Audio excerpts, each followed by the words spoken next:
letter arrived on a Thursday. By Friday, every drawing room in London knew its contents, or believed they did, which in matters of society amounts to precisely the same thing.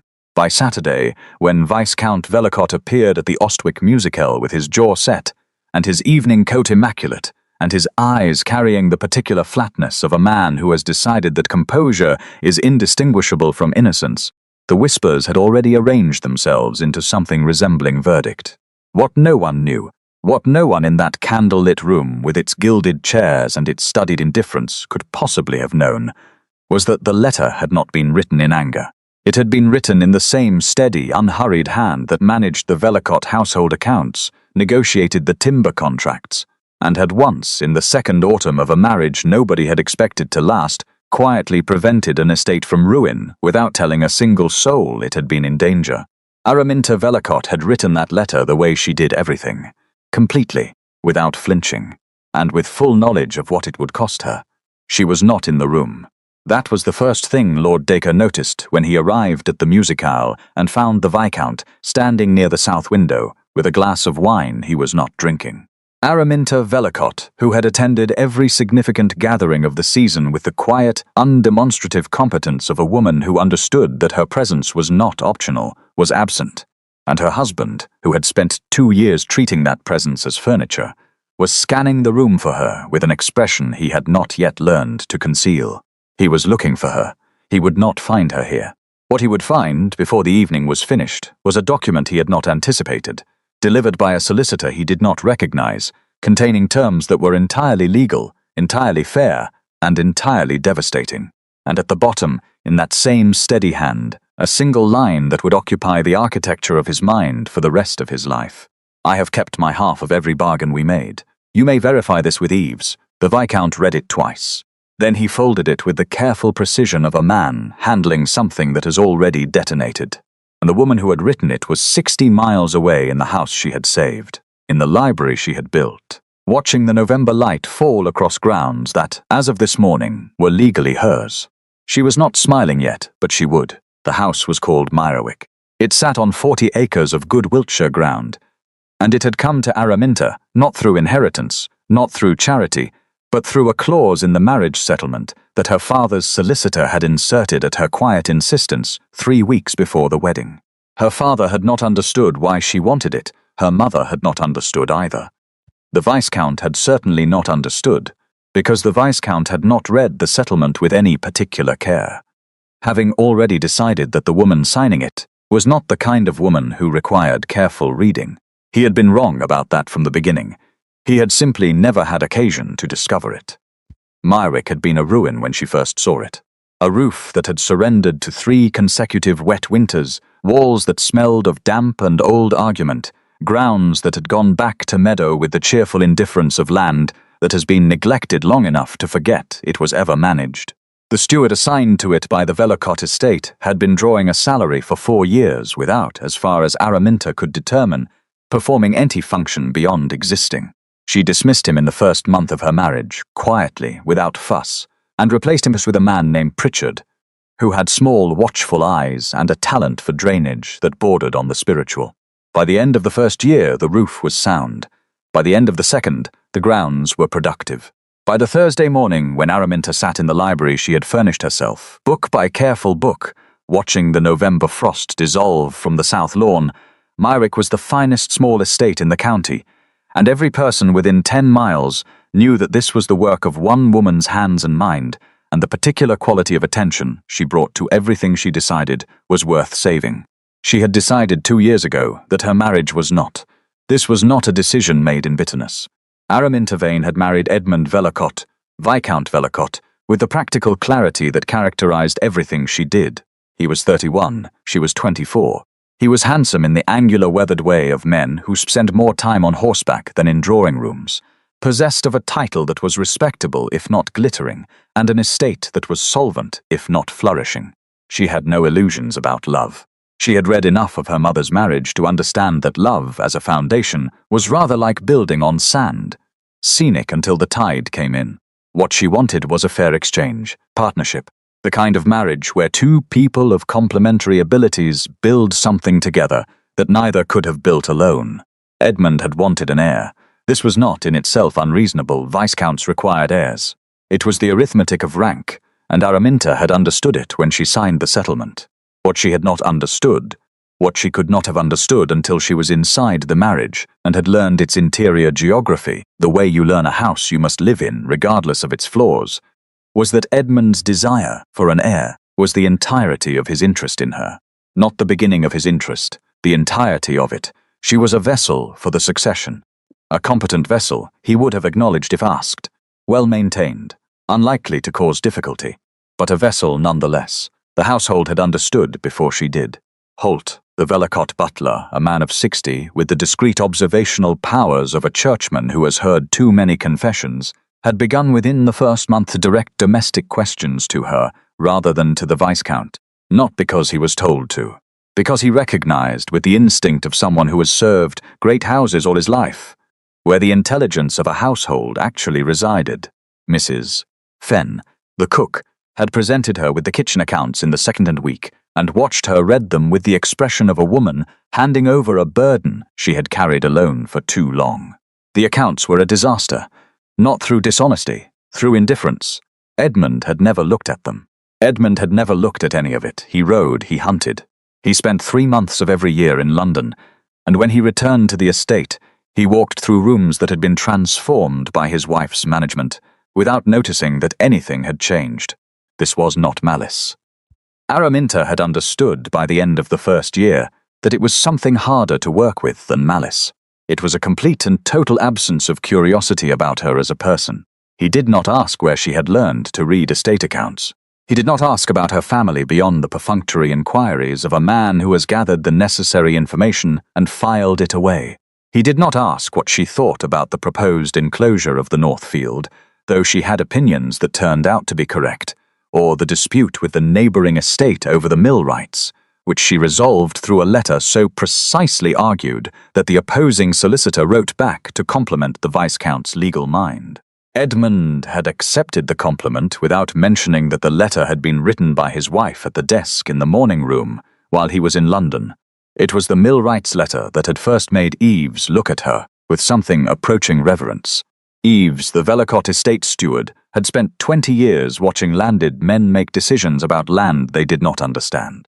He had watched Araminta read the title history of a disputed mill stream and identify, in 40 minutes, the error in the opposing claim that 3 solicitors had missed over 3 years. He had gone home that evening and told his wife that the Viscountess was the sharpest mind he had encountered in 2 decades of estate work. His wife had said, "And what does the Viscount think?" And Eves had said, "He doesn't know. He never knew." And then came the autumn of the second year, and the thing that could not be undone. Edmund had come home from London in October, with the particular brittleness of a man who has spent 3 months in the company of people who share his opinions, and has returned to find the world stubbornly unchanged by them. He told her, in the library, standing by the fireplace, because the library fireplace was the architectural centre of the room, and Edmund was a man who used space the way generals use ground, that their arrangement required reassessment. 2 years, no heir. He had consulted a physician in London. The physician had suggested, with the tactful imprecision of a man charging 3 guineas for the conversation, that the difficulty might lie with the wife. Edmund had found this conclusion convenient, because it was easier than the alternative, and Edmund had always preferred convenient conclusions. He said, an heir by the following summer, or he would pursue other arrangements. He said it the way men of his rank say things they have already decided, not as a proposal, but as a pronouncement. He left the library before she could respond, and was at dinner in 20 minutes, eating roasted pheasant with the appetite of a man who has discharged an unpleasant duty and feels better for it. Araminta sat in the library for a long time after he left. She did not cry. She had not cried in this house since the 3rd month of her marriage, when she had understood for the first time with complete clarity that no amount of competence or patience or careful, honest effort was going to make Edmund Velicott curious about her as a person. She had cried that night, alone, with the candle low and the house quiet, and she had allowed herself the full weight of it, because she had understood even then that she would not allow it twice. Grief, in her experience, was most useful when it was finished completely, rather than carried in small, manageable portions indefinitely. She had finished it that night. She had not returned to it. But she sat now in the library with her hands folded in her lap, and she permitted herself something she did not often permit. She let herself feel, without managing it, what it was to have spent 2 years building something extraordinary in a house that had never once looked at her and thought, "This person is remarkable." She had saved the estate. She had resolved the disputes. She had learned every tenant's name, every household trouble, every creak and tendency of a property that was not legally hers, but was entirely, in every meaningful sense, her work. And the man whose name was on the deed had stood by the fireplace and told her she was insufficient. She sat with that for 10 minutes, precisely 10. She had never been a woman who indulged past what was useful. Then she picked up her pen and began to draft the annulment. What Edmund did not know, what no one in that house knew, was the truth about the estate's finances in the winter of her first year. The Velicott estate had been 3 months from insolvency. This was not Edmund's fault, precisely. It was the accumulated consequence of his father's extravagance, and his own comfortable faith that the numbers would arrange themselves without his intervention. They would not. They had not. A creditor's letter had arrived in January addressed to the Viscount, and the Viscount was in London, and Holt had brought it to her with the expression of a man handing over a grenade and hoping for the best.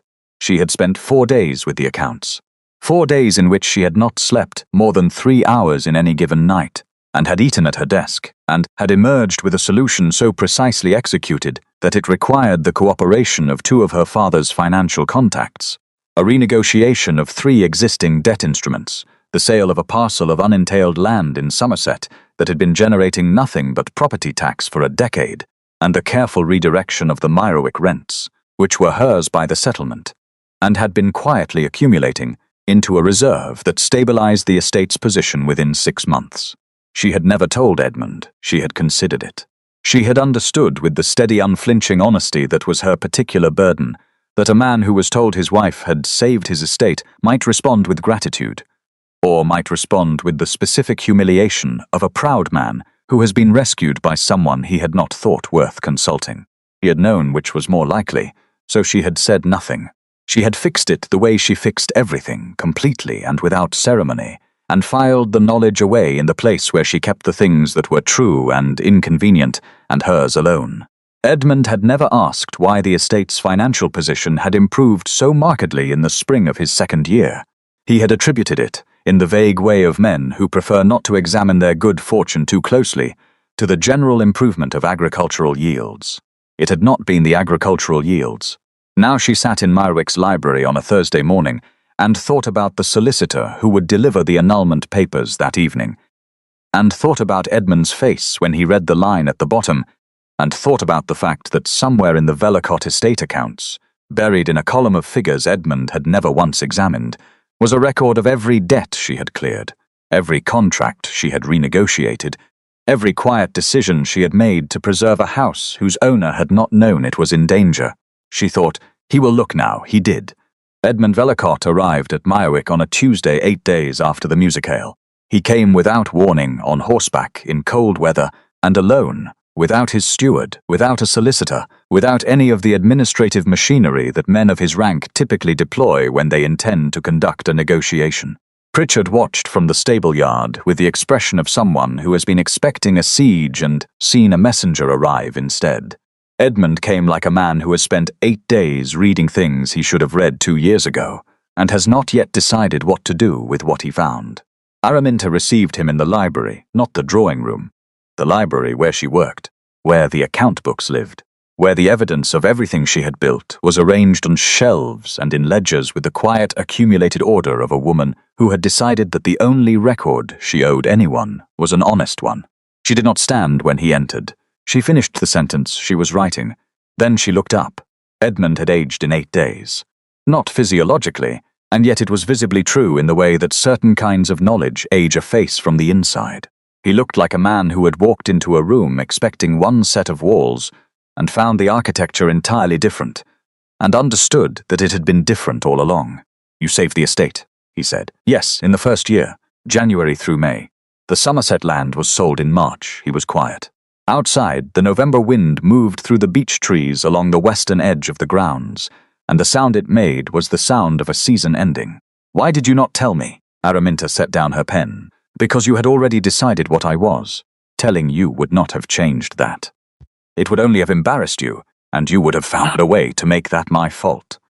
The accuracy of this landed visibly. Something in his face rearranged itself around the truth of it. Same elements, entirely different configuration. The heir, he said, then stopped. Because he had read the physician's letter more carefully on the second reading, the one he had done at 2 a.m. with the accounts spread before him, and he had understood something he had not permitted himself to understand the first time. The physician had said the difficulty was indeterminate, not that the difficulty lay with the wife. Edmund had heard what he needed to hear. He had delivered that convenience to Araminta as a verdict, and she had sat with it without correcting him, not because she did not know, but because she had already understood that correcting him would cost her more than carrying it. Edmund, she said, and the plainness of it surprised even her, the absence of anger in it, the clear, unornamented steadiness. I am not asking you to feel guilty. I am asking you to understand what you had and what you did with it. Those are different requests. He sat down, not in the chair across from her, but in the chair beside the window, the one that looked out over grounds he had never thought to ask about. He sat in it like a man who has run out of places to stand. The annulment terms, he said, are legal and fair. The financial arrangements are drawn to leave the Velicott estate solvent. I was careful about that. She met his eyes directly. I did not want to leave you in difficulty. This broke something in him. Not loudly. It broke the way ice breaks on a river in early spring, not shattering but separating, the whole surface shifting into something that is no longer solid. Even now, he said, you are still managing the damage. Someone has to. He looked at her across the library. Really looked, with the unguarded attention of a man who has spent 2 years looking past someone and is only now seeing what was there.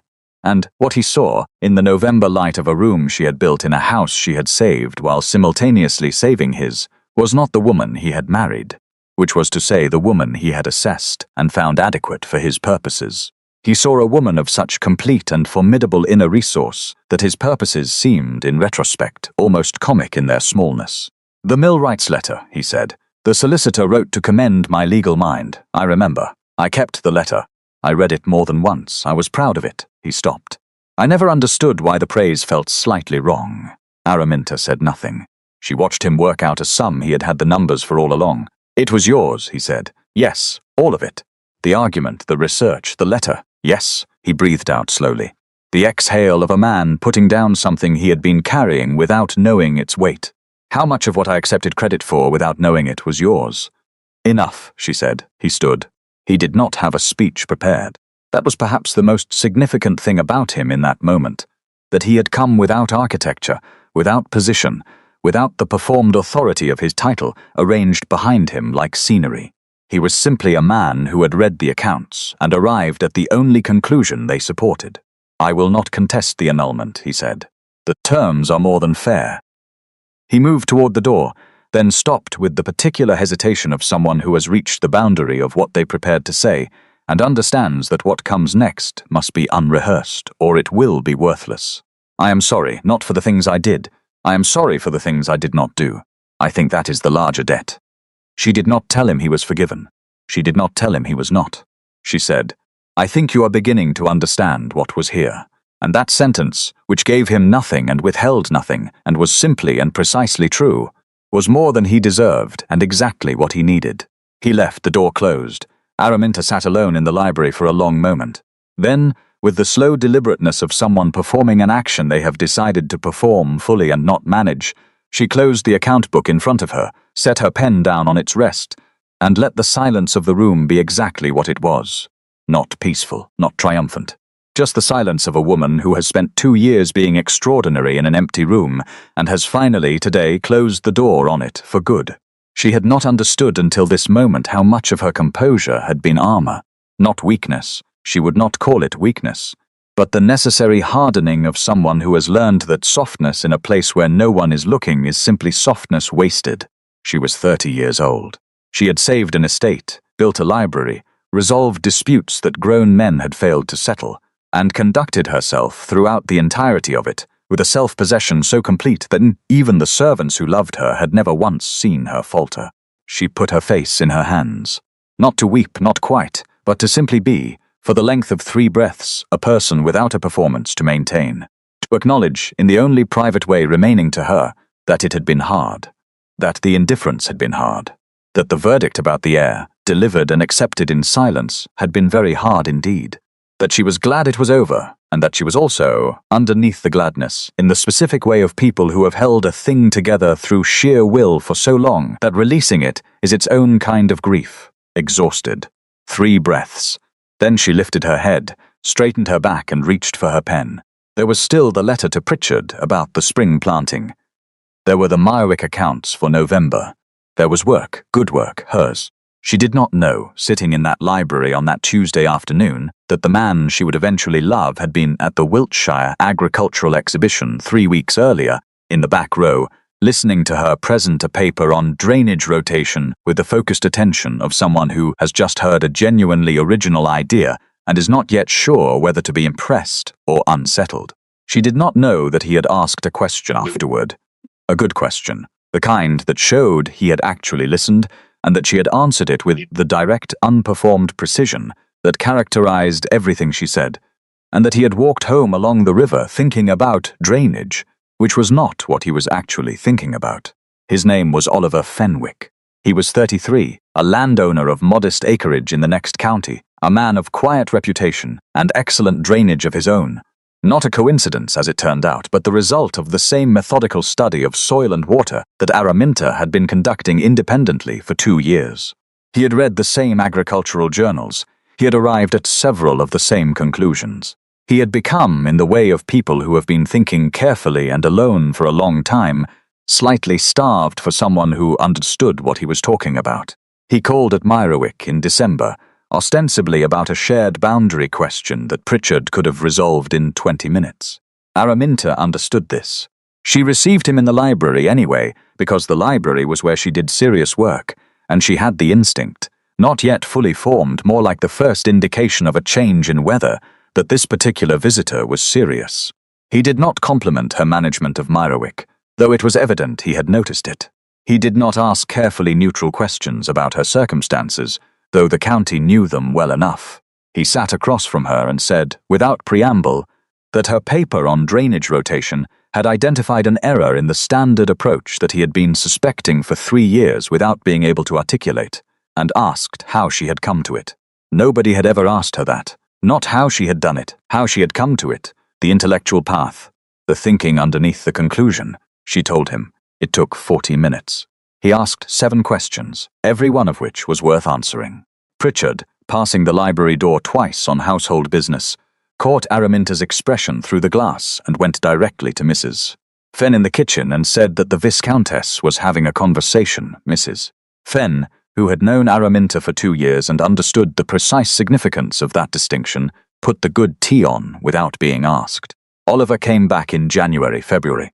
He brought a monograph on Wiltshire soil composition that he had annotated in the margins, and she spent 3 evenings reading his annotations with the quiet pleasure of someone discovering that another person's mind works in pleasingly familiar ways. She wrote her responses in a different ink in the margins beside his notes and sent the monograph back. He returned it with further annotations. This continued for 6 weeks and was, Pritchard later observed, the most efficient courtship he had ever witnessed, conducted entirely in the margins of an agricultural text. He was not dazzled by her. That was the thing she noticed first, and it was what she trusted. He was not performing admiration. He was not strategically attentive in the way men are attentive when they have assessed that attention is the currency required. He was simply interested. In the drainage work, in the thinking behind the drainage work, in the person who had done the thinking, who happened, as a plain fact of the world, to be her. In March, walking the eastern boundary of Meyerwick to inspect a fence line that was genuinely disputed this time, and not a pretext, he said, without particular drama, that he had been happier in the last 4 months than in the preceding 5 years, and that he believed this was largely attributable to the quality of her conversation, and that he thought she should know that. Araminta stopped walking. She looked at him with the steady attention she gave to everything that required an honest assessment. "You are not saying this to be kind," she said. "No. I am saying it because it is true, and because I think you are someone who prefers true things to kind things when they are different. They are not always different." "No," he said. "Not always." She looked at the fence line, then at him. He was watching her without the performing quality that men adopt when they are waiting for a response they have calculated. Without any awareness of himself as a figure in a scene. He was simply there, in the March cold, with mud on his boots and an opinion about drainage and the apparently genuine belief that the quality of her conversation was something worth saying aloud. And here was the thing that Araminta had not anticipated. Not his honesty, which she had catalogued. Not his intelligence, which she had assessed and found considerable. What she had not anticipated was the particular vulnerability of being believed in by someone who had no reason to believe in her beyond the evidence. Edmund had never believed in her. He had assessed her and found her adequate. Her father had loved her in the comfortable absent way of fathers who trust their capable daughters to manage themselves. The household at Meyerwick loved her with the devotion of people whose lives had materially improved in her orbit. But Oliver Fenwick, who owed her nothing, who had come to her through a shared interest in the water table and stayed because of the person he found discussing it, looked at her with the uncomplicated directness of someone who has taken the measure of another human being and found the measure exceptional, and sees no reason not to say so. She was not prepared for it. For all her composure, for all the careful architecture of self-sufficiency she had built and inhabited for 2 years, she was not prepared for this. For the sensation of being seen so plainly, without agenda, without caveat, without the slight condescension of a man who has decided to be generous. She felt it the way you feel a shift in temperature when you step from a cold room into a warm one. Not dramatic, but impossible to miss and impossible to unfeel once felt. She looked away, at the fence line, at the bare March hedgerow, at anything that was not the expression on his face, because his expression was honest, and she was not, in that particular moment, certain she could answer honesty with equal honesty, without her voice doing something she would find unforgivable. "Oliver," she said at last, "I should tell you that I am not a romantic. I believe in the slow accretion of evidence. I am unlikely to be swept away by anything." "I know," he said. "I am not trying to sweep you away. I am trying to ask you to dinner." She laughed. It was not a performed laugh or a polite one. It was the laugh of a woman who has been caught entirely off guard, which had not happened to her in so long that the sensation was almost unfamiliar. It came from the same place as those 3 breaths in the library, from the part of her that was a person rather than a performance, the part she had learned to protect so carefully that she had almost forgotten it was there. "Thursday," she said. "Come Thursday." He came Thursday. He came the Thursday after that. He came through April and into May, and the evidence accreted in the methodical way she had described, and she found that each piece of it was, on examination, sound. He had no interest in Meyerwick as an acquisition, no interest in her as a vessel or a clause in any arrangement. He had a great deal of interest in her actual mind, her actual opinions, and the specific quality of the silence she kept when she was thinking, which he recognized, he said once, because it was the same kind of silence he kept, and it had taken him 33 years to find someone else who used it the same way. She did not rush, but she noticed, with the honest precision she applied to everything, that she had begun to order her weeks around Thursdays, that she found herself in the margins of her own work, writing observations she intended to share with him, that the library, which had always been her refuge, felt different on the days he was in it, not less hers, but more inhabited, the way a room feels different when it contains someone who belongs in it. One evening in late April, after he had gone, she sat in his chair, the one beside the window, not her own, and understood that the careful distance she had been keeping was not caution anymore. It was habit. The defensive habit of a woman who had learned that being seen clearly was dangerous, because the person looking had the power to decide your value, and had once found you insufficient. Oliver had not found her insufficient. Oliver had found her in the plainest sense of the word, and shown no inclination to put her down. She sat in his chair for a long time. Then she moved back to her own, and opened the account books, and did not pretend that the 2 chairs felt the same. By the following November, 1 year after she had sat in the library watching the frost dissolve from the south lawn and known that she was finally and irrevocably free, she allowed herself to know something else, that freedom had not been the end of the story. It had been, as it turned out, the beginning of it. On a day when the beech trees had gone gold and the Wiltshire light lay clean and pale across the grounds, Oliver Fenwick asked Araminta, in the library where she did serious work, whether she would consider allowing the evidence to point in a particular direction. He did not say it romantically. He said it the way he said everything, Directly, honestly, with full awareness that she would think it over carefully and respond with equal precision. She thought it over.